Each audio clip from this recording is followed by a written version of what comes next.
एक बार की बात है, एक बूढ़ी अम्मा थी। अम्मा को औसान माता की पूजा के बारे में कुछ खास जानकारी नहीं थी, लेकिन उनके मोहल्ले में जब औरतें बैठती तो अक्सर औसान माता की पूजा की चर्चाएं किया करती। कोई कहती, जब मेरे बेटे की शादी होगी तब मैं पूजा करूंगी, तो कोई कहती, मेरा तो घर नया बना है, मुझे भी माता की पूजा करनी है। कुछ औरतें अपने बच्चों के मुंडन की बात करती तो कुछ किसी और अवसर का जिक्र करती। ये सब सुनते सुनते अम्मा के मन में भी यह विचार आया कि कभी मौका मिला तो वह भी औसान माता की पूजा करेंगी और माता की कथा भी सुनेंगी। एक दिन माता की कृपा से अम्मा की पड़ोसन, जो बहुत अमीर थी, ने भी औसान माता की पूजा रखी और अम्मा को भी बुलावा भेजा। अम्मा का एक बेटा था जो बेहद प्यारा था। अम्मा पूजा में जाने की तैयारी करने लगी। उनकी पड़ोसन ने बताया, पूजा तो गंगा नदी के किनारे होगी, वहीं चलेंगे और पूजा करेंगे। अम्मा ने यह सुनकर अपनी बहू से कहा तो बहू बोली, आई माँ जी, सुबह सुबह आप लोग पूजा पर जा रही है, जब वापस लौटेंगी तब तक बहुत देर हो जाएगी। मैं आपके लिए रोटी और सब्जी बना देती हूँ, आप पूजा के बाद खा लेना। अम्मा ने सहमति में सिर हिला दिया, खाना लिया और चल दी। सभी सुहागन स्त्रियां गंगा नदी के किनारे पहुंची, स्नान किया और अपने अपने मुंह ढक लिया।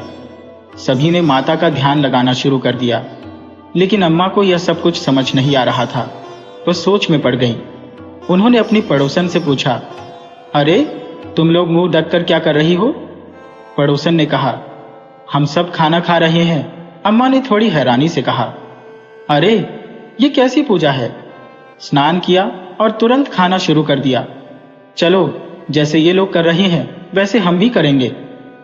फिर अम्मा ने अपनी बहू द्वारा दी गई रोटी निकाली और मुंह ढककर उसे खाने की कोशिश करने लगी।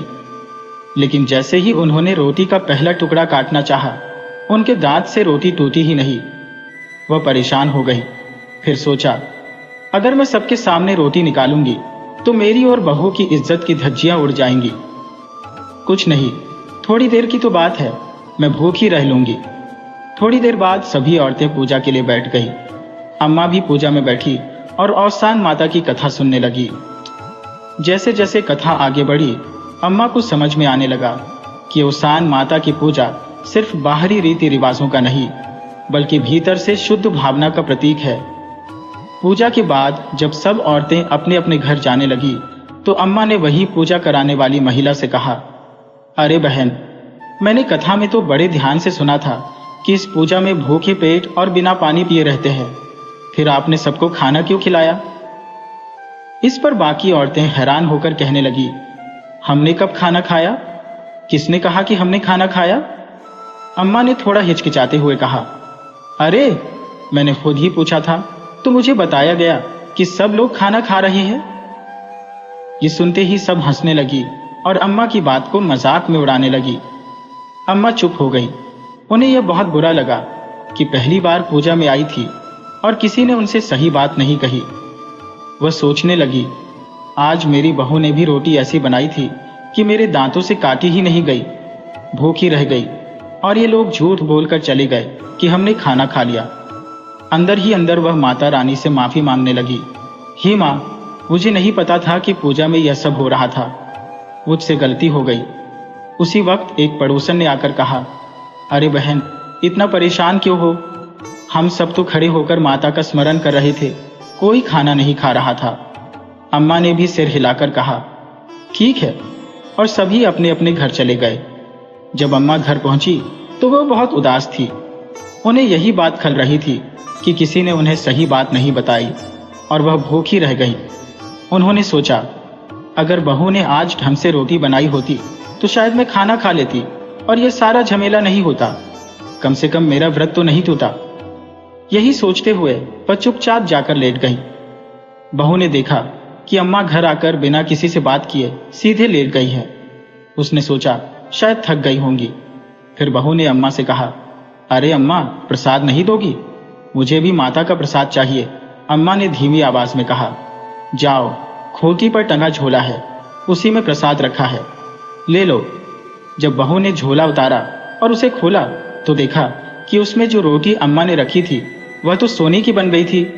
बहू आश्चर्यचकित होकर बोली, अरे अम्मा, आपने खाना नहीं खाया था क्या? अम्मा ने कहा, अरे बेटा, वो रोटी इतनी कड़ी थी कि मेरे दांतों से कटी ही नहीं। बहू मुस्कुराते हुए बोली, अम्मा, रोटी नहीं काटी आपने, ये तो मुझे पता नहीं था, लेकिन देखो, माता रानी की कृपा से वह साधारण रोटी अब सोने की बन गई है। ये सुनकर अम्मा की आंखों में आंसू आ गए। उन्हें यह महसूस हुआ कि सच्ची श्रद्धा और भक्ति से माता रानी ने उनकी मन्नत सुन ली थी। अब वह अपने मन में बहुत हल्का महसूस करने लगी और अपनी बहू को गले से लगा लिया। पूरे गांव में इस चमत्कार की चर्चा होने लगी और अम्मा का नाम सबकी जुबान पर आ गया। लोग कहने लगे कि माता रानी ने सच्चे भक्त की भक्ति का फल उसे सोने की रोटी के रूप में दिया। इस घटना के बाद अम्मा का पूजा में और अधिक विश्वास हो गया और वह रोज माता रानी की आराधना करने लगी। अरे देखो तो सही, ये रोटी सोने की कैसे बन गई? अम्मा की बहू ने हैरानी से कहा, माँ, ये कौन सी पूजा थी जिसमें रोटी और सब्जी सोने की हो गई? बूढ़ी अम्मा हड़बड़ाती हुई उठी और दौड़ कर आई। उन्होंने देखा तो सचमुच रोटी सोने की थी। उन्होंने कहा, अरे हाँ, शायद इसलिए मैं पूरी ताकत से इसे काटने की कोशिश कर रही थी, लेकिन ये कट ही नहीं रही थी। शायद तभी ये सोने की हो गई होगी। मुंह ढककर ही मैं इसे खा रही थी। मैंने ध्यान ही नहीं दिया और चुपचाप इसे कपड़े में लपेट कर रख दिया। मुझे लगा कि अगर मैंने इसे खाया तो सबके सामने बेइज्जती हो जाएगी। अम्मा ने अपनी बहू को पूरा किस्सा सुनाया कि कैसे पूजा के समय उनके साथ यह चमत्कार हुआ।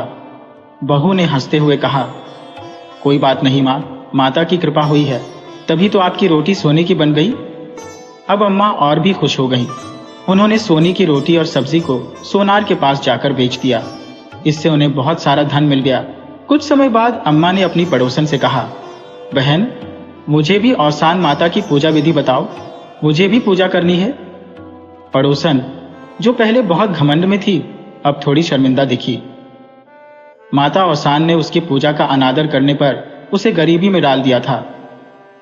पहले जो महिला धन संपन्न थी, अब उसका घर मुश्किलों में घिर गया था। अब अम्मा के पास तो खूब धन था, लेकिन पड़ोसन के पास कुछ भी नहीं बचा था। वो परेशान रहने लगी थी। जब अम्मा पूजा की विधि पूछने गई तो पड़ोसन ने उनसे कहा, तुम्हारे यहाँ अचानक इतना धन कहाँ से आ गया?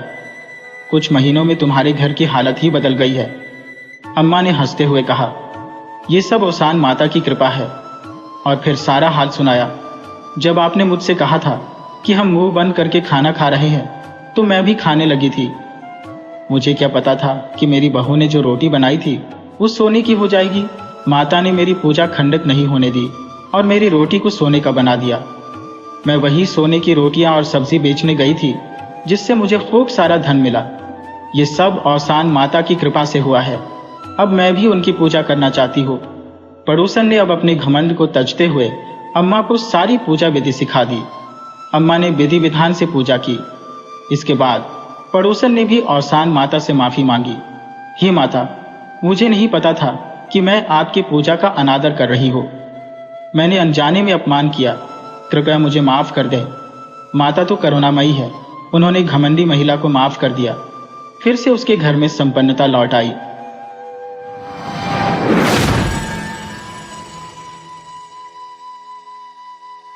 एक बार की बात है, एक भाई बहन का जोड़ा था जिनके माता पिता का बचपन में ही निधन हो गया था।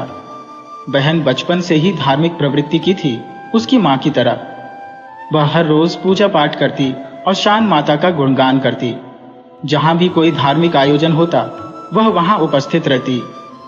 अब आप सोच रहे होंगे कि जो बच्चे अनाथ हो गए थे, उनका पालन पोषण किसने किया होगा? उनके चाचा चाची ने कुछ समय तक उनकी देखभाल की, पर जब वे थोड़े बड़े हुए तो चाचा चाची ने भी उनका साथ छोड़ दिया। अब भाई बहन अकेले रहने लगे। भाई जैसे तैसे काम करता और बहन उसी से गुजारा करती। वक्त धीरे धीरे बीतता गया। दोनों बड़े होते गए और अपनी जिंदगी की गाड़ी किसी तरह खींचने लगे। भाई मेहनत करके पैसे कमाता और बहन घर संभालती। समय के साथ भाई शादी के लायक हो गया। उसके रिश्तेदारों और पड़ोसियों ने कहना शुरू किया कि अब उसकी शादी कर देनी चाहिए। सबका मानना था कि अगर घर में बहू आ जाएगी तो सहारा हो जाएगा। बेटी तो कल को अपने घर चली जाएगी, पर बेटा घर बसाएगा। भाई ने भी अपनी बहन और बाकी घर वालों की बात मान ली और उसके लिए एक लड़की देखकर उसकी शादी कर दी गई। शादी के बाद उसकी पत्नी घर में आई, लेकिन वह अपनी ननद को बिल्कुल भी पसंद नहीं करती थी। हालांकि भाई बहन का आपसी प्यार बहुत गहरा था, बचपन से ही वे एक दूसरे के बिना नहीं रहते थे। मगर भाभी को यह रिश्ता अखरता था। वह अपनी ननद को देखकर जलन महसूस करती और उसका पूजा पाठ करना उसे बिल्कुल नहीं भाता था। ननद यानी उसकी देवरानी घर का सारा काम संभालती और भाभी को आदर सम्मान देती, मगर भाभी उसे ताने मारती और ननद यह सब कुछ अपने भाई को नहीं बताती थी। समय बीतता गया और अब बहन भी शादी के लायक हो गई। घर वाले उसके लिए भी रिश्ता देखने लगे, लेकिन भाभी के मन में कुछ और ही था। वह अंदर से अपनी ननद को पसंद नहीं करती थी और चाहती थी कि उसकी शादी किसी अच्छे घर में न हो। भाभी ने धीरे धीरे अपने पति को भी अपने वश में कर लिया। वह जैसा कहती भाई वैसा ही करता। बहन को यह देखकर बहुत दुख होता कि उसका भाई भी बदल गया, पर वह इसे अपनी किस्मत मानकर सहन करती रही। जब बहन के लिए एक रिश्ता आया तो भाभी ने कहा, इसकी शादी ऐसे घर में करो जहां कुछ भी ना हो। मैं तो इसके लिए एक भी पैसा खर्च नहीं करूंगी, न बारात खिलाऊंगी न शादी का जोड़ा दूंगी। वहां से एक गरीब विधवा थी जो भीख मांगकर अपना गुजारा करती थी। उसे अपने बेटे की शादी करनी थी और जब उसे पता चला कि इस घर से दहेज या कोई और मांग नहीं होगी तो वह खुश हो गई। भाभी को भी संतोष हुआ कि उसे कुछ खर्च नहीं करना पड़ेगा। शादी हुई और वह बहन जो अब बहू बन गई थी उस गरीब घर में आ गई। उसकी सास भीख मांगती थी और पति चोरी करता था। बहन ने जब यह देखा तो उसे बहुत दुख हुआ कि उसके भाई भाभी ने उसके साथ ऐसा व्यवहार किया, लेकिन उसने इसे अपनी नियति मानकर स्वीकार कर लिया। उसकी सास मजबूरी में भीख मांगती थी क्योंकि उसका बेटा निकम्मा था और कुछ काम नहीं करता था। वह जहां भी कोई कीमती चीज देखता चुरा लाता। उसकी मां उसे किसी तरह समझा बुझाकर उन चीजों को वापस कर देती थी, लेकिन बेटे का बर्ताव बदलने का नाम नहीं लेता था। अब बहन उस घर में रहते हुए अपनी सास की मदद करती और घर के कामकाज संभालने लगी। उसने मन में ठान लिया कि चाहे कितनी भी मुश्किलें आए वह इस हालात से हार नहीं मानेगी। कितनी भी कठोर हो, माँ कभी अपने बच्चे को गलत राह पर नहीं चलाती। जैसे उस बुढ़िया ने भी अपने बेटे को चोरी करना नहीं सिखाया, पर बेटे की आदत बिगड़ चुकी थी। उसकी नई नवेली बहू ने आते ही सबसे पहले अपनी सास से कहा, मान जी अब भीख मांगना बंद करो। बुढ़िया ने कहा, अगर मैं भीख नहीं मांगूंगी तो क्या खाएंगे? हम लोग तो भूखे मर जाएंगे। बहू ने समझाया, नहीं मान जी, जैसे मैं कहती हूँ वैसे कीजिए। 2 दिन तक बुढ़िया भीख मांगने नहीं गई, जिससे घर में अन्न का दाना तक न बचा। बेटे को यह देखकर गुस्सा आया और वह माँ और पत्नी दोनों पर चिल्लाने लगा, भीख नहीं मांगेगी तो घर का खर्चा कैसे चलेगा? हम क्या खाएंगे? उसकी पत्नी ने फिर समझाया, मां जी अब भीख मांगने की जरूरत नहीं है। वह अपने पति से भी बोली, चोरी करना छोड़ दो, लेकिन पति उसकी बातों को नजरअंदाज करता रहा। धीरे धीरे पति ने भी उसकी बात मान ली और चोरी करना छोड़ दिया। बहू ने फिर कहा, मां जी की उम्र हो गई है, काम नहीं कर सकती, आप जाइए, जो भी काम मिले कर लीजिए। पति बोला, मुझे तो कोई काम आता ही नहीं है। बहू ने कहा, आप सीख लेंगे। कुछ दिन तक उसे कोई काम नहीं मिला और भूख से परेशान हो गया। 2 दिन से पेट में अन्न का दाना नहीं गया था। तब उसने हाथ जोड़कर माता रानी से प्रार्थना की। उसी समय उसकी सास कहीं से भीख मांगकर खाना लाई और घर में बना दिया। बहू ने गुस्से से कहा, मां जी हम क्या 1-2 दिन भूखे नहीं रह सकते? आपने भीख मांगी और खाना बना दिया। सास ने ममता से कहा, मां की ममता ऐसी होती है, खुद चाहे भूखी रह जाए पर अपने बच्चों को भूखा नहीं रख सकती, चाहे इसके लिए भीख ही क्यों ना मांगनी पड़े। यह सुनकर बहू की आंखें नम हो गईं। वे दोनों बातें कर रही थी, तभी एक गाय उनके दरवाजे पर आई और गोबर कर दिया। बहू ने फौरन उस गोबर को उठाया और कंडे थापने लगी। तभी उसके मन में ख्याल आया कि क्यों ना अपने पति से कहो कि वह गांव में जिनके पास भैंस और गाय है उन्हें चराने ले जाए और बदले में वे उसे कुछ पैसे देंगे। पति मान गया। वह भैंस चराने जाने लगा और जो भी गाय या भैंस गोबर करती बहू उस गोबर से कंडे बनाकर बेचने लगी। धीरे धीरे उनका यही कारोबार जम गया। कंडे खूब बिकने लगे। फिर उन्होंने एक गाय खरीदी, फिर दूसरी, और फिर धीरे धीरे कई जानवर। अब वे दूध और मक्खन भी बेचने लगे। उनका कारोबार चल पड़ा और उन्होंने अपनी झोपड़ी की जगह पक्का मकान बनवाया। कई साल बीत गए। एक दिन बहू का भाई उनसे मिलने आया। उसने देखा कि उसका पुराना घर अब एक शानदार मकान बन चुका है और उनका कारोबार भी बहुत अच्छा चल रहा है। उसे यह देखकर हैरानी हुई कि जिस बहन की शादी उसने एक गरीब घर में करवाई थी, वह अब अमीर हो गई है। वह अपनी पत्नी के पास गया और उसे बताया। पत्नी जल भूनकर राख हो गई। वह अपनी पत्नी के साथ बहन के घर गया और बोला, देखो मेरी बहन ने कितनी मेहनत की है। उसकी पत्नी को अपनी गलतियों का एहसास हुआ और वह बहन से माफी मांगने लगी। बहन ने कहा, गलतियां इंसानों से होती हैं, इसमें कुछ अनहोनी नहीं है। उसने अपने भाई और भाभी को सम्मान से बिठाया और उनकी हर जरूरत का ध्यान रखा। भाभी को बहुत शर्मिंदगी महसूस हुई और उसने बहन के सामने सिर झुका दिया। इसके बाद बहन ने भाई भाभी से कहा, तुम लोग यहीं रहो, सब ठीक हो जाएगा। भाभी ने मना कर दिया और कहा, हम तुम्हारे घर पर कैसे रह सकते हैं, रिश्ते खराब हो जाते हैं। बहन ने समझाया, लेकिन भाभी अड़ी रही। धीरे धीरे बहन की मदद से उनके हालात भी सुधरने लगे। वे अवसान माता की पूजा करने लगे और घर में सुख समृद्धि आ गई। माँ, जो पहले भीख मांगकर गुजारा करती थी, अब कहने लगी, जब से हमारी बहू आई है, हमारे घर में लक्ष्मी का वास हो गया है। उसने न सिर्फ हमारे बेटे को सही रास्ते पर लाया, बल्कि घर को भी खुशहाल कर दिया। अब सबने मिलकर माता रानी की आरती और कथा का आयोजन किया। माता की कृपा से उनके घर में फिर से खुशहाली लौट आई। शर्माता की महिमा से उनके घर में धन दौलत, मान सम्मान और समृद्धि आ गई।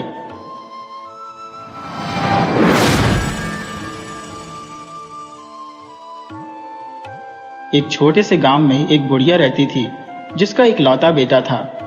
वे दोनों बहुत ही निर्धन थे और गुजारा बस जैसे तैसे चलता था। बेटा गांव वालों की गाय भैंसें चराता और जो कुछ भी मेहनताने में मिल जाता, उसी से पेट भरता। उसकी माँ, जिसे लोग माई कहते थे, अत्यंत धार्मिक स्वभाव की थी और शान माता की पूजा अर्चना में हमेशा डूबी रहती थी। वो हर पूजा में सम्मिलित होती और अपने बेटे को भी बड़ी ममता से रखती थी। बेटे का नाम भोला था और वह अपनी सादगी, सरलता और सीधेपन के लिए पूरे गांव में जाना जाता था।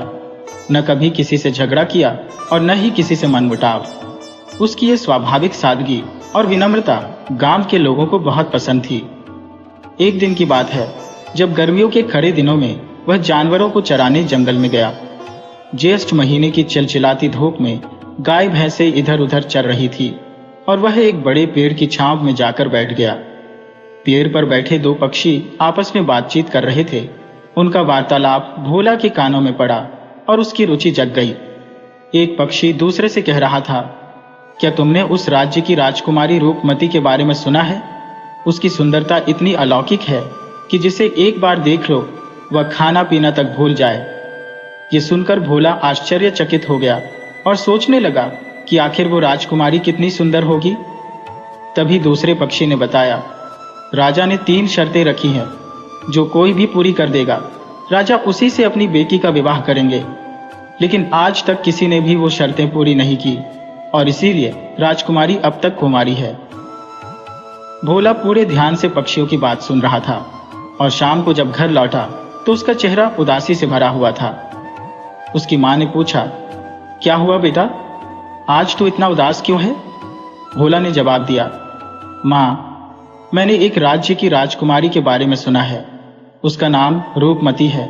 लोग कहते हैं उसकी सुंदरता ऐसी है कि जिसे देख लो तो भूख प्यास तक लगनी बंद हो जाती है।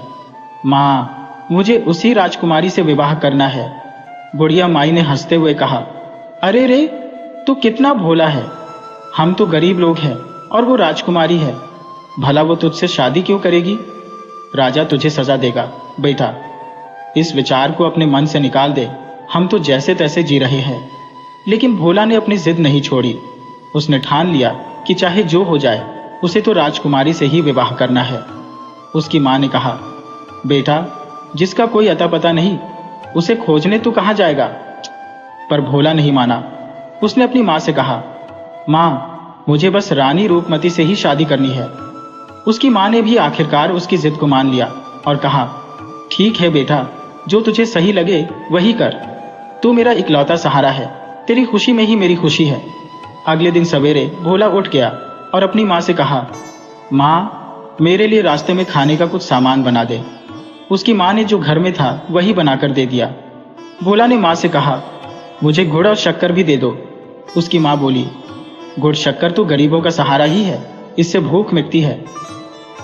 बाबा मुस्कुराए और बोले, बेटा, जब तुमने सही इरादे से यात्रा शुरू की है तो भगवान भी तुम्हारी मदद करेंगे। यह हमारा आशीर्वाद है कि तुम अपनी मंजिल तक पहुंच जाओगे। इतना कहकर बाबा ने उसे एक उड़न खटोला दिया और बोले, जहां जाना हो बस इसका नाम लो और यह खटोला तुम्हें वहां पहुंचाएगा। लड़का अत्यंत खुश हो गया और उसने बाबा अम्मा का आशीर्वाद लेकर उड़न खटोले पर चढ़ा। अब उसके सामने था अद्भुत यात्रा का रास्ता जिसमें उसे भगवान की मदद मिली थी। फिर वह बुजुर्ग बोला, सुनो, मेरे पास यह अद्भुत झोली है। इसमें जो भी तुम चाहोगे, जैसे ही तुम यात्रा करते हुए कोई चीज मांगोगे वह तुरंत तुम्हारे सामने प्रकट हो जाएगी। चाहे वह प्याज हो या सोना चांदी, सब इस झोली में समा जाएगा। इस चमत्कारी झोली को पाकर लड़का बहुत प्रसन्न हुआ। वह बोला, वाह, ये तो सचमुच जादुई झोली है। उसके बाद बूढ़े बाबा ने कहा, मेरे पास एक कटार भी है। इसे तुम जिस वस्तु पर मारोगे वह एक ही बार में कट जाएगी। लड़के ने उन तीनों वस्तुओं को लेकर उनके चरणों को छूकर आशीर्वाद लिया। वास्तव में भोले बाबा तो अपनी माया से बूढ़े दंपत्ति के रूप में वहां उपस्थित थे, क्योंकि उन्होंने लड़के की मां की तपस्या के फलस्वरूप उसके मार्गदर्शन का निर्णय लिया था। जैसे ही उन्होंने अपनी माया से अंतर्ध्यान लिया, लड़का भी आगे बढ़ गया। अब यह युवक उड़न खटोले में बैठा और बोला, उड़न खटोले, मुझे उस स्थान पर ले चलो जहां राजकुमारी रूपमती निवास करती है। उड़न खटोले ने उसे राजकुमारी के महल की छत पर उतार दिया। उसने देखा कि राजकुमारी खिड़की में खड़ी होकर अपने बाल सुखा रही थी। उसकी सुंदरता इतनी अद्भुत थी कि वह उसे देखते ही रह गया। उसने आज तक ऐसी सुंदरी नहीं देखी थी। फिर वह रात का इंतजार करने लगा। जब रात का अंधेरा छाने लगा, उसने उड़न खटोले से कहा, मुझे राजकुमारी के कक्ष में ले चलो। उड़न खटोला उसे राजकुमारी के कक्ष में ले गया। लड़के ने अपनी झोली से एक हीरा जड़ित अंगूठी निकाली और राजकुमारी को पहनाने लगा। अचानक राजकुमारी की आंखें खुल गईं और वह हड़बड़ी में बैठ गई। उसने पूछा, तुम कौन हो और मेरे कक्ष में कैसे आए? लड़के ने कहा, मैं तुमसे विवाह करने आया हूं। राजकुमारी बोली, यदि तुम्हें मुझसे शादी करनी है तो सुबह राज दरबार में आना। मेरे पिता की 3 शर्तें हैं, उन्हें पूरा करना होगा। आज तक कई राजकुमार मुझसे शादी के ख्वाब लेकर आए, लेकिन कोई भी मेरे पिता की तीनों शर्तें नहीं पूरी कर पाया। अगर तुम इन शर्तों को नहीं निभा पाए तो तुम्हें फांसी की सजा मिलेगी। लड़का दृढ़ता से बोला, ठीक है, मैं शर्तें मानता हूं। मैं तुमसे विवाह करूंगा, ये मेरा वादा है। उसकी बहादुरी और संकल्प को देखकर राजकुमारी प्रसन्न हुई और उसने मन में प्रार्थना की कि भगवान उसे शक्ति दें ताकि वह अपने पिता की तीनों शर्तें पूरी कर सके। सुबह होते ही लड़का राज दरबार पहुंचा। उसने राजा से कहा, राजा साहब, मैं राजकुमारी से विवाह करना चाहता हूं। राजा ने कहा, बिल्कुल, लेकिन तुम्हें 3 शर्तें माननी होंगी। लड़के ने कहा, मुझे मंजूर है। राजा ने चेतावनी दी, सोच लो, बहुत से लोग आए हैं लेकिन कोई भी शर्तें पूरी नहीं कर सका और वापस नहीं लौट सका। राजा ने पहली शर्त बताई, हम तुम्हें एक बोरा सरसों के दाने देंगे। तुम्हें उन्हें पूरे मैदान में इकट्ठा करना होगा, एक भी दाना कम नहीं होना चाहिए। लड़का बोला, मुझे यह मंजूर है। राजा ने दूसरी शर्त बताई, यह चंदन का पेड़ है, तुम्हें इसे एक ही बार में काटना होगा। यदि तुम इसे एक बार में नहीं काट पाए तो तुम्हें फांसी की सजा दी जाएगी।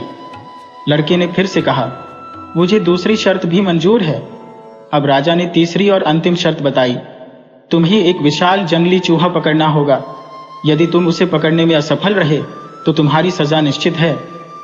लड़का सोच में पड़ गया, लेकिन उसने अपनी हिम्मत को संचित किया। उसने सोचा, मैंने हर चुनौती का सामना किया है, यह भी पार कर जाऊंगा। उसने सोच समझकर योजना बनाई और अपने जादुई झोली और कटार का उपयोग करने का निर्णय लिया। वह जानता था कि भगवान उसकी मदद करेंगे, बस उसे दृढ़ रहना था। लड़का राजमहल की ओर चल पड़ा, अपनी मेहनत और साहस के साथ। अब राजा ने कहा, मेरी तीसरी शर्त यह है कि हमारे साम्राज्य को एक भयंकर आदमखोर राक्षस ने परेशान कर रखा है। यह हमारी प्रजा को सताता है और जो भी इसके पास आता है उसे मारकर खा जाता है। वह पहाड़ी पर एक गुफा में निवास करता है। यदि तुम उसे समाप्त कर देते हो तो मैं अपनी राजकुमारी की शादी तुम्हारे साथ कर दूंगा। लड़का बोला, महाराज, मैं आपकी तीनों शर्तें मानता हूँ। राजा ने चेतावनी दी, यदि तुम इन शर्तों को पूरा नहीं कर पाते तो तुम्हें मृत्यु की सजा मिलेगी।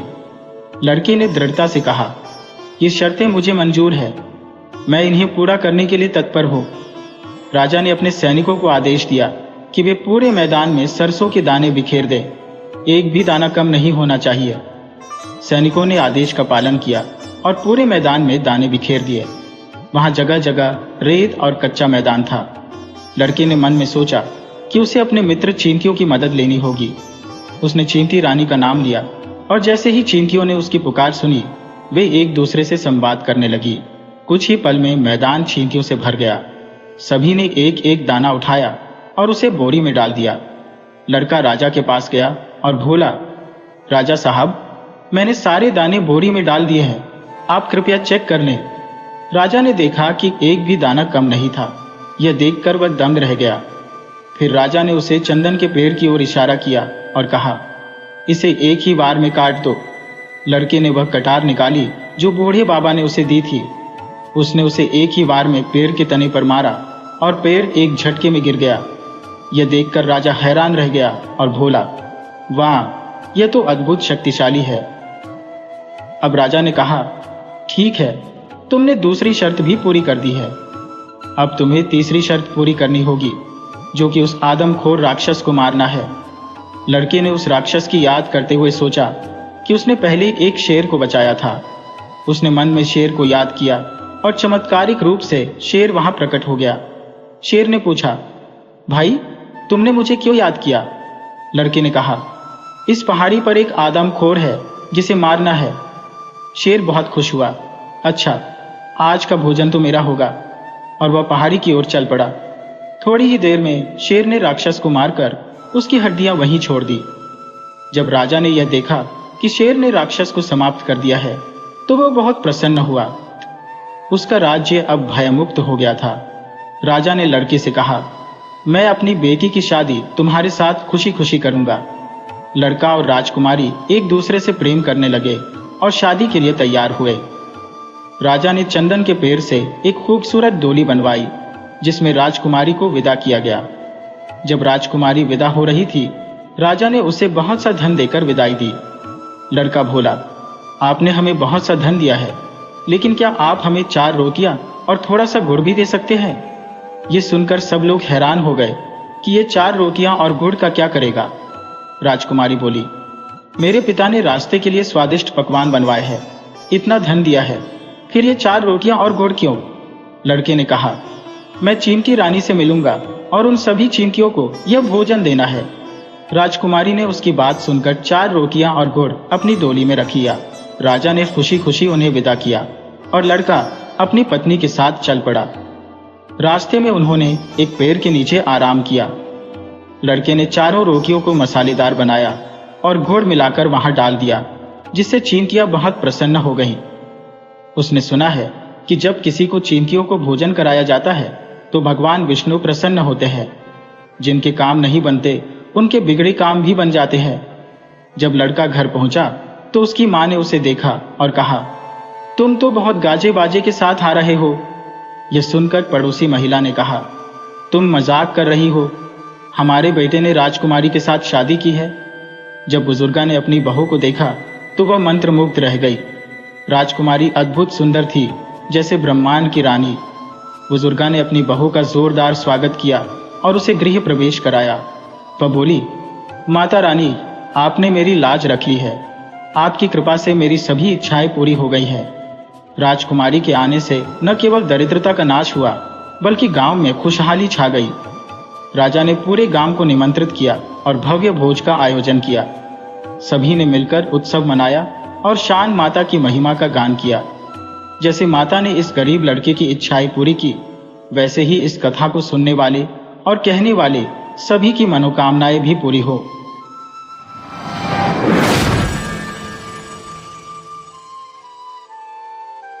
किसी छोटे से गांव में एक बूढ़ी औरत अपने 2 बेटों के साथ रहती थी। वह औरत अपने दोनों बेटों से बेइंतहा प्यार करती थी और अपनी पूरी मेहनत मशक्कत से घर का खर्चा चलाती थी।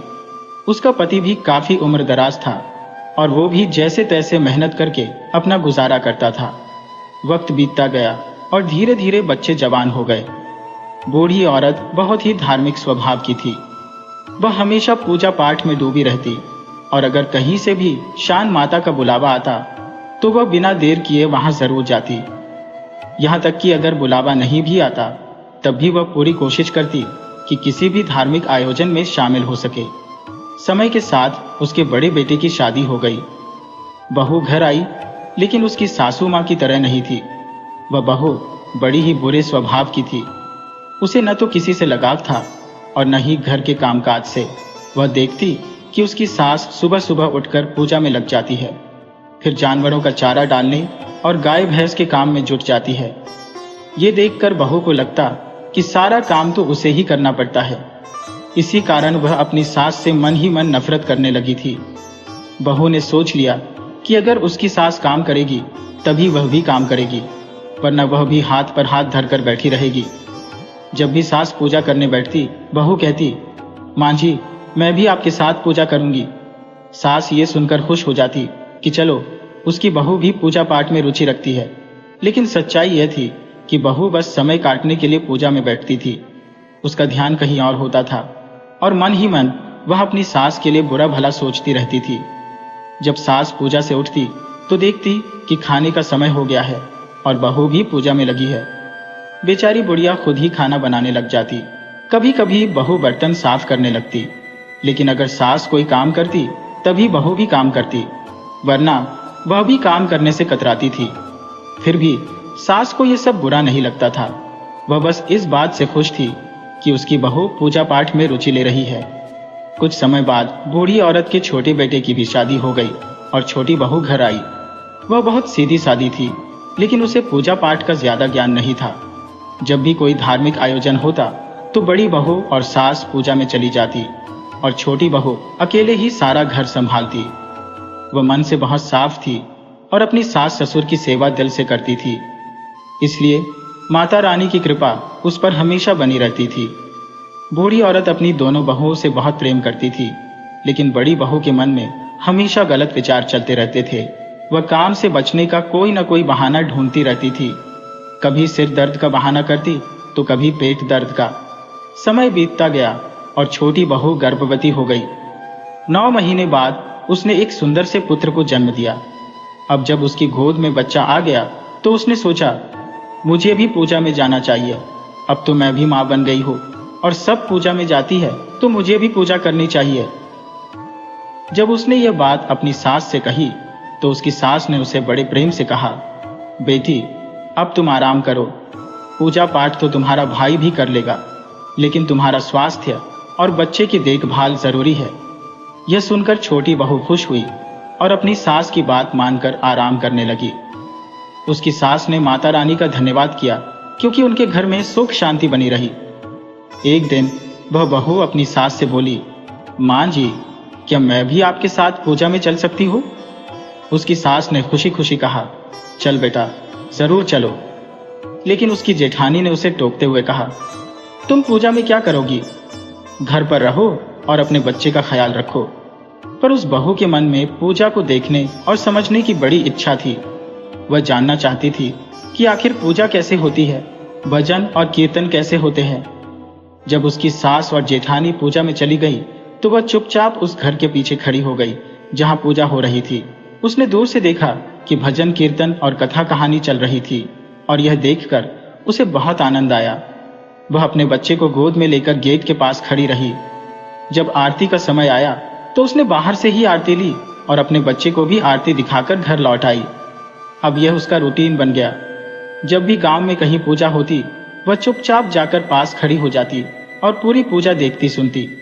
मन ही मन उसने मन्नत मांगी, हे माता रानी, मेरा बेटा 5 साल का हो जाए और मेरे घर के हालात सुधर जाए, मेरे पति को नौकरी मिल जाए, तो मैं भी आपकी पूजा करवाऊंगी। उसकी मन्नत जल्द ही पूरी हो गई। पति की नौकरी लग गई, बेटा भी 5 साल का हो गया। तब वह अपनी सास से बोली, माँ जी, मुझे भी अवसान माता की पूजा करवानी है। सास बहुत खुश हुई और बोली, बिल्कुल बेटा, पूजा करवाओ, ये तो बहुत अच्छा काम है। पूजा की तैयारी शुरू हो गई। बहू ने अपनी जेठानी से पूछा, दीदी, मुझे नहीं पता कि अवसान माता की पूजा कैसे होती है, आप मुझे बता दीजिए। उसकी जेठानी ने कहा, ज्यादा कुछ नहीं करना होता। एक परात लो और नदी से बालू रेत भरकर ले आओ। उसे लाल कपड़े से ढककर चौकी के पास रख दो। फिर चावल के आटे के 2 लड्डू बना लो और उन्हें भी चौकी पर रख दो। पर ध्यान रखना, किसी को मत बताना। बस इतना ही करना है। बेचारी बहू को पूजा की पूरी जानकारी नहीं थी, फिर भी उसने सच्चे मन से वही किया जो उसकी जेठानी ने बताया। उसने नदी से बालू लाकर परात में रख दिया, उसे लाल कपड़े से ढक दिया और चावल के आटे के 2 लड्डू बना लिया। पूजा का दिन आ गया। गांव की औरतें आई, भजन कीर्तन हुआ और कथा कहानी भी सुनाई गई। अब प्रसाद बांटने की बारी आई।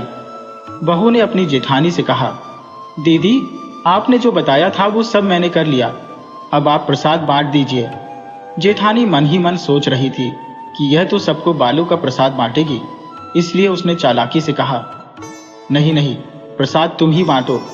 आखिरकार तुम्हारी मन्नत पूरी हुई है। तुम्हारे घर में तो संतान भी है, मेरे तो कोई संतान नहीं है, इसलिए प्रसाद तुम ही बांटो। बहू ने अपना सिर हिलाया और प्रसाद बांटने लगी। लेकिन जैसे ही उसने परात से बालू रेत हटाई, सभी औरतें आश्चर्यचकित रह गई। बालू रेत की जगह पर सोने और चांदी के सिक्के चमक रहे थे। ये चमत्कार देखकर सभी स्तब्ध रह गई। जेठानी के चेहरे पर पछतावे की लकीरें उभर आई और वह सोचने लगी कि काश उसने खुद भी सच्चे मन से पूजा की होती। अब गांव में बहू की भक्ति और उसकी किस्मत की चर्चा होने लगी। लोग कहने लगे, इस बहू ने सच्चे दिल से पूजा की थी, तभी माता रानी ने इसकी मन्नत पूरी कर दी। सभी ने मिलकर माता रानी की जयकार की और बहू की पूजा की महिमा गांव भर में फैल गई।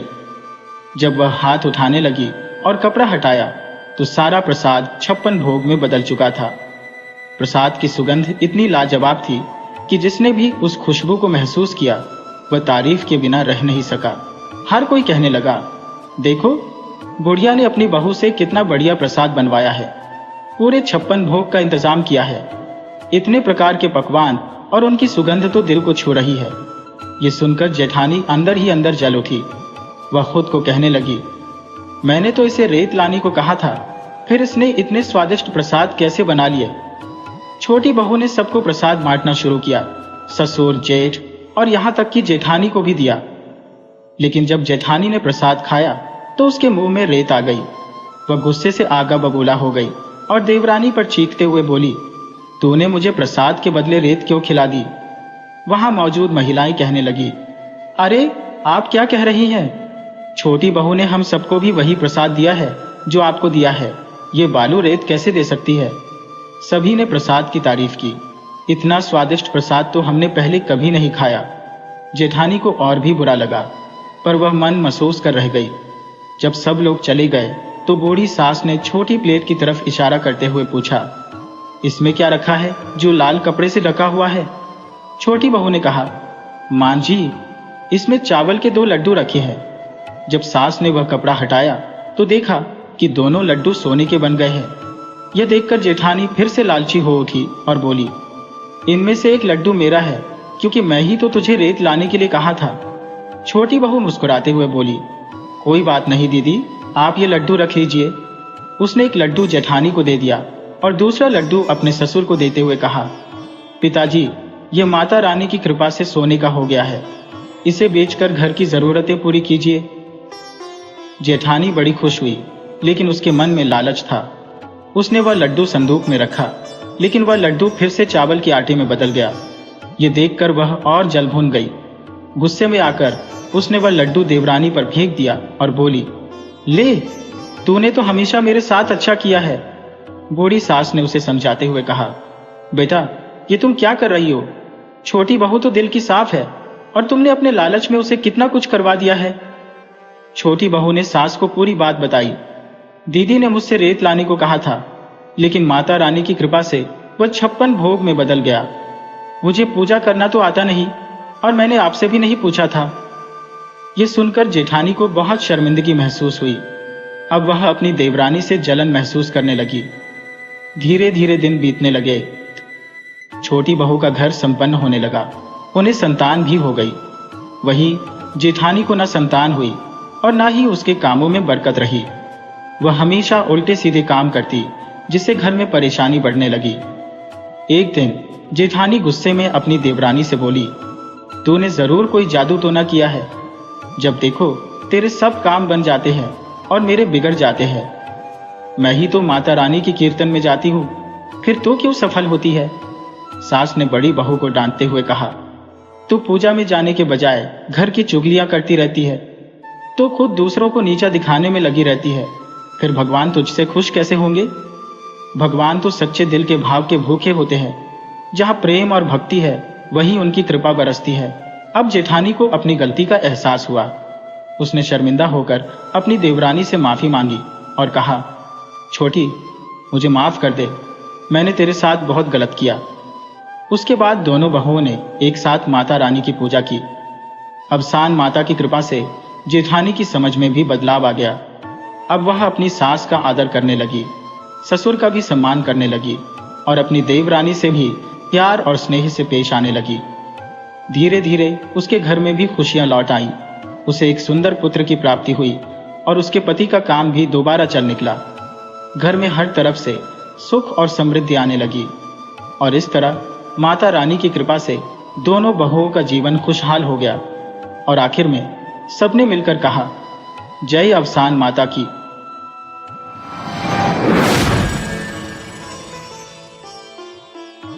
बहुत समय पहले की बात है। एक शक्तिशाली राजा था और उसकी एक सुंदर रानी थी, परंतु उनके जीवन में एक कमी थी। उनके पास संतान नहीं थी।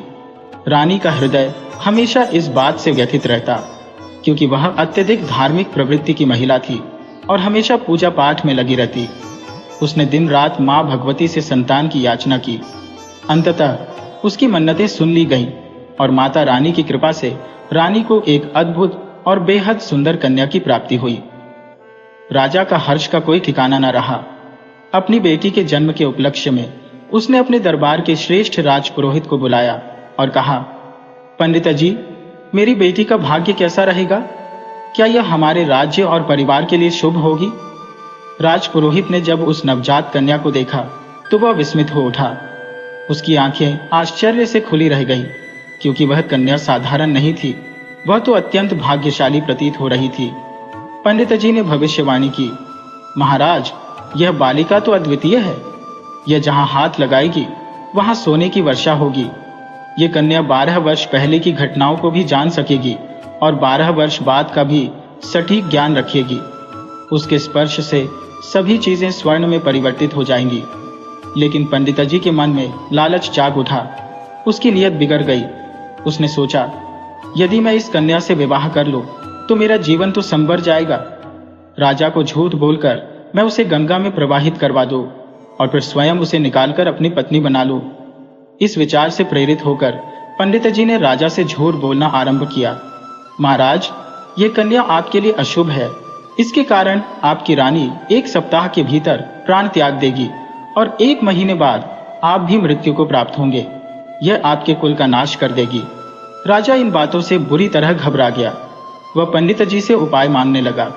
पंडित जी ने सुझाव दिया, महाराज, इसे एक काठ का बक्सा बनवाकर उसमें रखिए और गंगा में प्रवाहित कर दीजिए। या तो यह बालिका मर जाएगी या फिर कोई लालच में आकर इसे निकाल लेगा। राजा ने पंडित जी की बातों पर विश्वास कर लिया, परंतु रानी का हृदय यह निर्णय सुनकर टूट गया। वह विलाप करने लगी, मैं अपनी फूल सी नन्ही बच्ची को कैसे त्याग सकती हूँ? यह तो मेरा प्राण है, इसे कैसे मैं मृत्यु के मुंह में धकेल दूं? परंतु राजा ने रानी की एक न सुनी और काठ का बक्सा बनवाया। उन्होंने अपनी नवजात बेटी को उस बक्से में रख दिया और उसे गंगा नदी में बहा दिया। पंडित जी ने सोचा था कि वह इस बक्से को निकालकर कन्या को अपना बना लेगा, लेकिन बक्सा लहरों में बहता हुआ बहुत दूर निकल गया। पंडित जी की योजना असफल हो गई। क्योंकि बक्सा उसके हाथों से बहुत दूर जा चुका था। आगे क्या हुआ, यह कथा की अद्वितीय यात्रा का आरंभ था।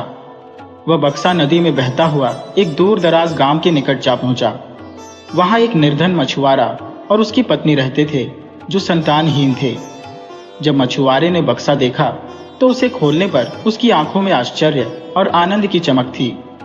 बक्से के अंदर वह अद्भुत कन्या मुस्कुरा रही थी, जैसे भगवान ने उसे आशीर्वाद के रूप में भेजा हो।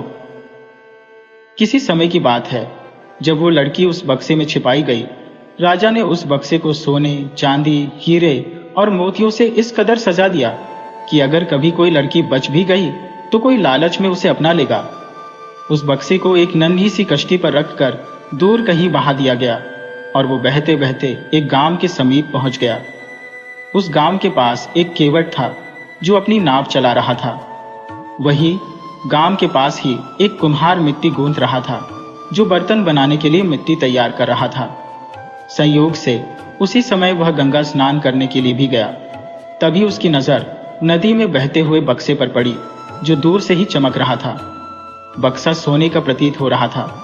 कुम्हार ने केवट से कहा, भैया जरा वो बक्सा निकाल दो, ये तो सोने का लगता है, बड़ा चमक रहा है।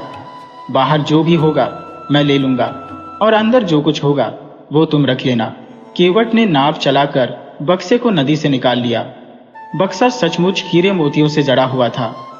केवट ने उसमें से कुछ हीरे और मोती उठा लिए। जब बक्से को खोला गया तो उसमें एक बेहद सुंदर मुस्कुराती हुई छोटी सी बच्ची निकली। कुम्हार, जिसकी खुद कोई संतान नहीं थी, उस बच्ची को देखकर खुशी से भर गया। उसने उस बच्ची को गोद में उठाया और अपने घर ले आया। कुम्हार की पत्नी, जो वर्षों से मां बनने का सपना देख रही थी, बच्ची को देखकर बेहद प्रसन्न हुई। वह कहने लगी, गांव की औरतें मुझे बांझ कहती थी, पर अब भगवान ने हमारी प्रार्थना सुन ली। भले ही यह बच्ची मेरे पेट से नहीं आई, लेकिन हम इसे अपनी बेटी की तरह पालेंगे। और इस तरह कुम्हार और उसकी पत्नी ने उस बच्ची को अपने सीने से लगाकर उसे अपनी संतान बना लिया।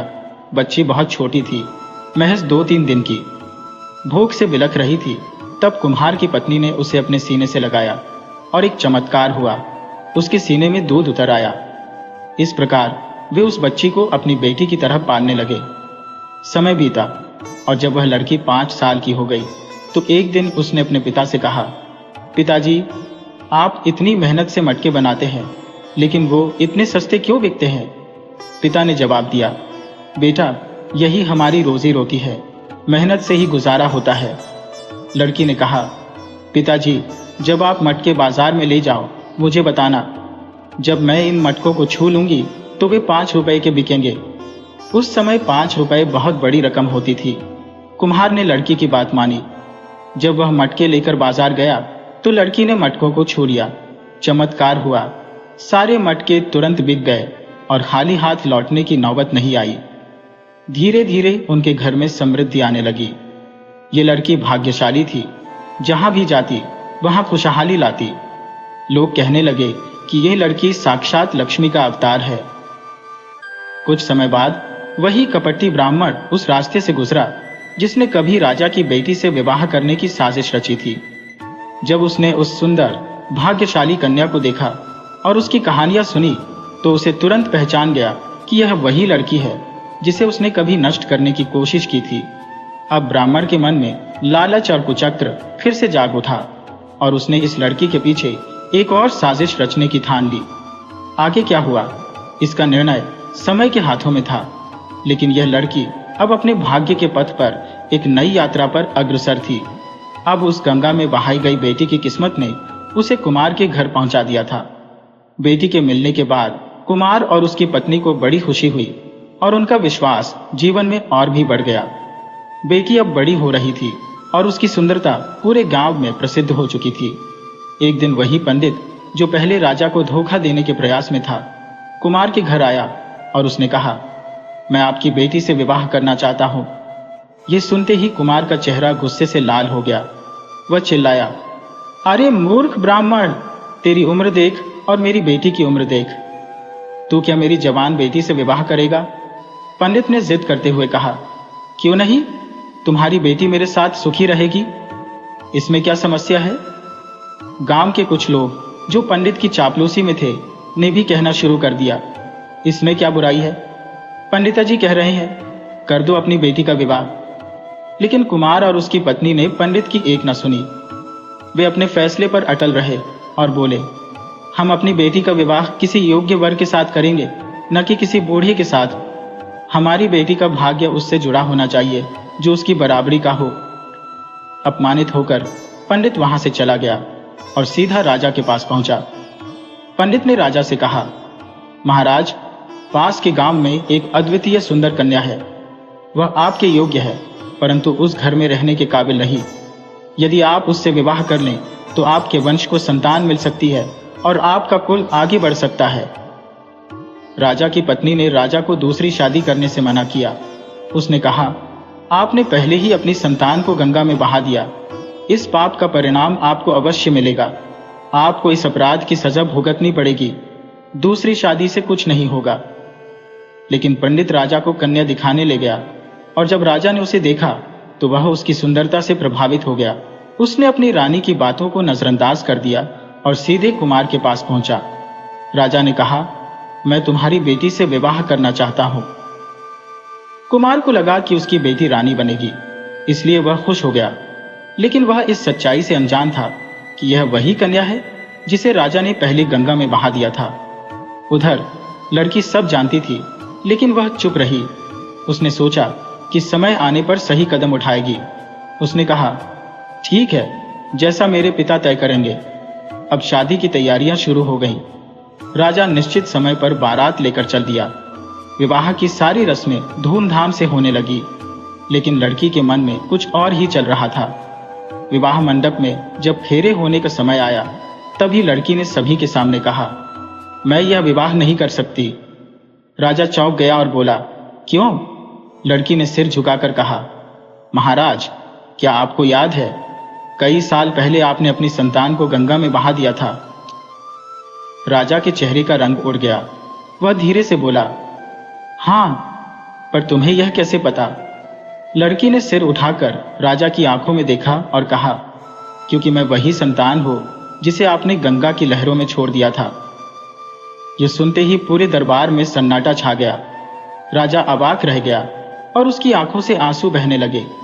लड़की ने कहा, आपने मुझे त्यागा था, लेकिन नियति ने मुझे बचाया और आज उसी नियति ने मुझे आपके सामने खड़ा किया है। मैं अब वह गलती दोहराने नहीं दूंगी। आपसे मेरा कोई रिश्ता नहीं है, क्योंकि रिश्ते प्यार और जिम्मेदारी से बनते हैं, न कि सिर्फ खून से। राजा अपनी गलती पर पछताया और लड़की के पैर पकड़कर माफी मांगी। लेकिन लड़की ने कहा, आपका पश्चाताप मुझे वापस मेरे बचपन की खुशियां नहीं दे सकता। अब मैं अपने जीवन का निर्णय स्वयं लूंगी।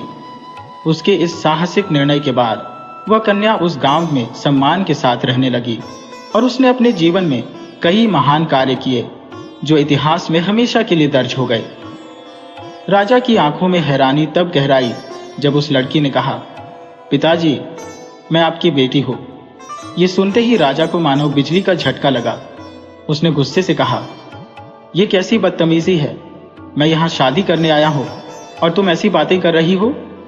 लड़की ने राजा की ओर देखते हुए गंभीरता से कहा, महाराज, आपने ही मुझे काट के एक बक्से में बंद कर गंगा की लहरों में बहा दिया था। मैं वही कन्या हूं। यह सुनकर राजा के पैरों तले जमीन खिसक गई। उसकी आंखों से मानो हर दृश्य लुप्त हो गया। उसने अपने सिर पर बंधे सेहरे को उतार फेंका और अपनी बेटी को गले से लगा लिया। लड़की ने कहा, पिताजी, मैं 12 साल आगे और 12 साल पीछे देख सकती हूँ। ये क्षमता मुझे जन्मजात प्राप्त है। फिर उसने राजा को विस्तार से बताया कि किस तरह कपटी ब्राह्मण ने उसे अभागी घोषित कर राजा से दूर करवा दिया ताकि वह उससे शादी कर सके। राजा के दिल में यह सुनकर बहुत पीड़ा हुई। उसने तुरंत उस ब्राह्मण को बुलवाया और उसकी सजा तय कर दी। उसके नाक कान कटवाकर उसे राज्य से बाहर निकालने का आदेश दिया। उधर रानी, जो पहले से ही इस चिंता में घुली जा रही थी कि अगर राजा दूसरी रानी लेकर आया तो वह अपने प्राण त्याग देगी, वह अपनी कसम को निभाने के लिए एक तक बैठी रही। लेकिन जब उसने सुना कि राजा किसी औरत के साथ लौट रहा है तो उसके मन में संशय उठा कि जरूर राजा किसी युवा लड़की से विवाह करके लौटा होगा। जब राजा महल पहुंचा तो रानी ने देखा कि राजा के साथ कोई लड़की थी, पर वह औरत नहीं, उनकी खोई हुई बेटी थी। राजा ने रानी का हाथ पकड़ा और उसे उठाया, पर रानी ने निराशा से कहा, आपने हमें छोड़ दिया। आपको तो बस एक और रानी चाहिए थी ताकि औलाद मिल सके। राजा ने तुरंत रानी को पूरी कहानी सुनाई कि वह कोई नई रानी नहीं बल्कि उनकी खोई हुई बेटी है। यह सुनते ही रानी ने अपनी बेटी को कलेजे से चिपका लिया। उसकी आंखों में खुशी के आंसू भर आए। वह अपनी बेटी को तरह तरह से लाड प्यार करने लगी। जब बेटी घर लौटी तो महल में खुशियों की बरसात हो गई। राज्य में भी समृद्धि और सुख शांति फैल गई। अब बेटी कुछ दिन अपनी असली मां के पास महल में रहती और कुछ दिन अपने धर्म माता पिता के घर कुम्हार के पास चली जाती। समय बीतने के साथ जब लड़की विवाह योग्य हो गई तो राजा ने सोचा कि अब मुझे अपनी बेटी के लिए योग्य वर की तलाश करनी चाहिए। उसने अपनी बेटी के लिए एक योग्य राजकुमार ढूंढा और धूमधाम से उसकी शादी कर दी। विवाह की रस्मों को उसके कुम्हार माँ बाप ने ही पूरा किया, जिन्होंने उसकी परवरिश की थी। शादी के बाद भी लड़की के जीवन में सुख समृद्धि की बारिश जारी रही। वह जहां भी जाती वहां लक्ष्मी का वरदान ले जाती। उसकी ससुराल में भी धीरे धीरे तरक्की हुई और कोई कमी नहीं रही। कुम्हार ने गर्व से कहा, मेरी बेटी तो सचमुच लक्ष्मी का अवतार है। वह हमारे जीवन में भी खुशहाली ले आई। अब वह लड़की अपनी नई गृहस्थी में भी धार्मिक कार्यों में लगी रहती। जहां भी उसका हाथ लगता वहां किस्मत उसके साथ खड़ी हो जाती। समय के साथ उसके ससुराल में भी धन, सुख और शांति का राज छा गया। सभी को लगा कि जैसे लक्ष्मी स्वयं उस घर में वास कर रही है। हे माता रानी, जैसे आपने उस लड़की की किस्मत को रचा, वैसे ही सबकी बेटियों की किस्मत रचना। मां लक्ष्मी की जय।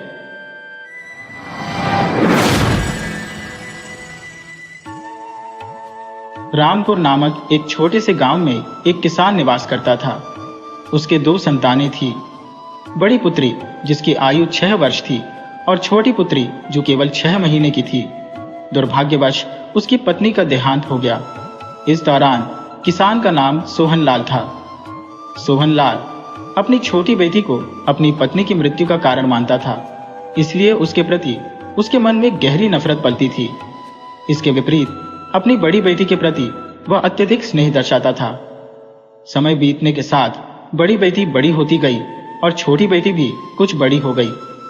वह तुलसी माता की पूजा करने लगी। वह प्रतिदिन तुलसी को जल देती और उसके नीचे एक घी का दीप जलाती। लेकिन सोहनलाल को उसकी यह आराधना बिल्कुल भी भाती नहीं थी। वह उसे बार बार डांटता था। वही सोहनलाल अपनी बड़ी बेटी के प्रति अत्यधिक स्नेहिल था। उसे सुंदर कपड़े भेंट करता और उसकी हर इच्छा पूरी करता। एक दिन छोटी बेटी ने अपनी बड़ी बहन से कहा, दीदी, तुम भी तुलसी माता की पूजा किया करो। इस पर बड़ी बेटी ने उसे झिड़क दिया और कहा, तू ही यह पूजा कर। मेरे पिताजी मुझसे बहुत प्यार करते हैं, मुझे इसकी जरूरत नहीं। तुझे तो पिताजी का प्यार नहीं मिलता, इसलिए तुझे पूजा पाठ की आवश्यकता है। जब सोहनलाल को यह पता चला कि उसकी छोटी बेटी अपनी बड़ी बहन से यह कह रही है, तो उसने भी उसे डांट दिया और कहा, देखते हैं तेरी तुलसी की पूजा तुझे क्या लाभ पहुंचाएगी। फिर उसने अपने नौकर से कहा, जाओ और मेरी बड़ी बेटी के लिए अच्छे कपड़े खरीद कर लाओ। कुछ समय बाद बड़ी बेटी की शादी एक सेठ के पुत्र से तय हो गई। छोटी बेटी को सोहनलाल बिल्कुल पसंद नहीं करता था। उसने अपने नौकर से कहा, जो भी रास्ते में मिले उसे पकड़ कर ले आओ, हम इसकी शादी कर देंगे। उसके नौकर ने रास्ते में एक व्यक्ति को देखा और उसे घर ले आया। सेठ ने अपनी छोटी बेटी की शादी उस व्यक्ति से कर दी। शादी के बाद छोटी बेटी अपने ससुराल आई और पति के साथ रहने लगी। हालांकि उनका जीवन बहुत साधारण था, क्योंकि उनका पति लकड़हारा था और केवल लकड़ी काट कर गुजारा करता था। लेकिन छोटी बेटी ने इस जीवन को खुशी से स्वीकार कर लिया। ससुराल में जाकर उसने एक तुलसी का पौधा लगाया। उसकी देखभाल करते हुए उसने उसे सींचा और पूजा की। यह देखकर उसके पति और ससुर बहुत प्रसन्न होते थे और अपनी बहू को पुत्री के समान मानते थे। दूसरी ओर बड़ी बेटी जो सेठ के घर में थी, अपने ऊपर गर्व करने लगी। यह गर्व उसे महंगा पड़ा, क्योंकि उसके पति का व्यवसाय घाटे में चलने लगा। एक बार लगातार बारिश होने से लकड़हारा लकड़ी काटने नहीं जा सका। इस वजह से दोनों परिवार परेशान हो गए। ऐसे समय में छोटी बेटी ने अपने पति से कहा, चलो आज हम मंदिर चलते हैं। लकड़हारा अपनी पत्नी के साथ मंदिर गया, जहां उसे एक सेठ मिला। सेठ ने पूछा, क्या तुम लकड़ियां काटकर बेचते हो? लकड़हारा बोला, जी हाँ साहब। सेठ ने कहा, क्या तुम मेरे घर में काम करोगे? मुझे एक ईमानदार और योग्य व्यक्ति की आवश्यकता है। लकड़हारे ने हामी भरी और उसके साथ काम करने लगा। लकड़हारे की मेहनत से सेठ को अत्यधिक लाभ हुआ। उसकी प्रसन्नता को देखते हुए सेठ ने लकड़हारे को रहने के लिए घर और जमीन भी दे दी। अब लकड़हारा अपने परिवार के साथ सेठ के पास रहने लगा। अब छोटे से छोटे काम से लेकर बड़े तक लकड़हारे ने सेठ के साथ मिलकर काम करना शुरू किया और उनकी स्थिति में सुधार हुआ। धीरे धीरे सेठ का कारोबार फिर से बढ़ने लगा। छोटी बेटी की सजगता और मेहनत ने न केवल उसके जीवन में सुधार लाया, बल्कि परिवार में भी एक नई उम्मीद जगाई। इस प्रकार यह कथा सिखाती है कि सच्चा प्रेम और समर्पण कभी भी व्यर्थ नहीं जाते। जीवन में आने वाली कठिनाइयां हमें मजबूत बनाती है, और जब हम अपने कर्मों को सही दिशा में लगाते हैं तो सफलता अवश्य प्राप्त होती है।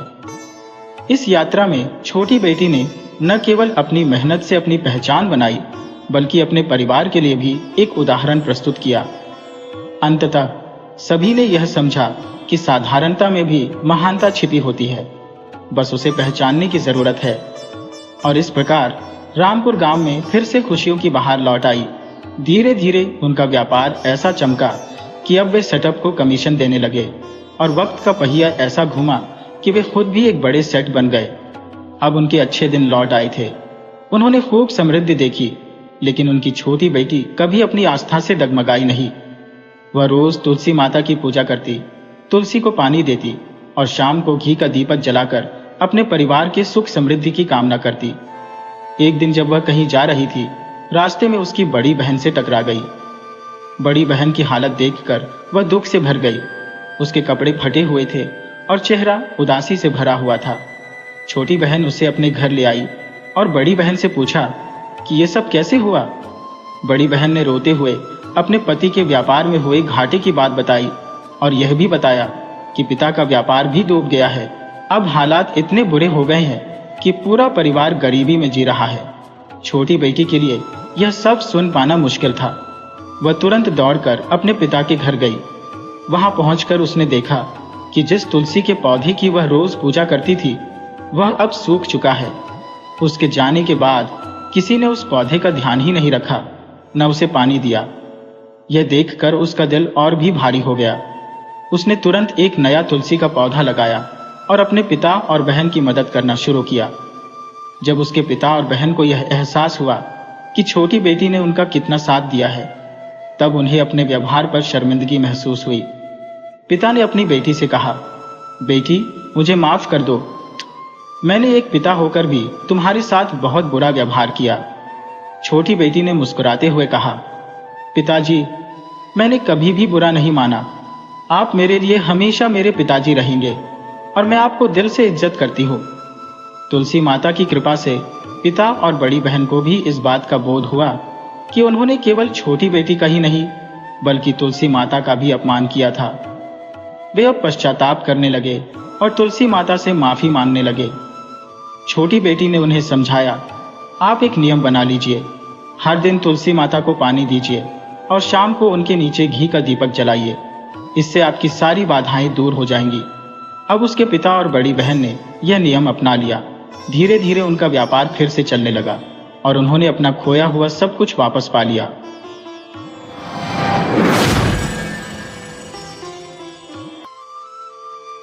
वीडियो अच्छी लगे हो तो इसे लाइक करें और ऐसी ही मज़ेदार कहानियों के लिए चैनल को सब्सक्राइब करें और बेल आइकन दबाएं।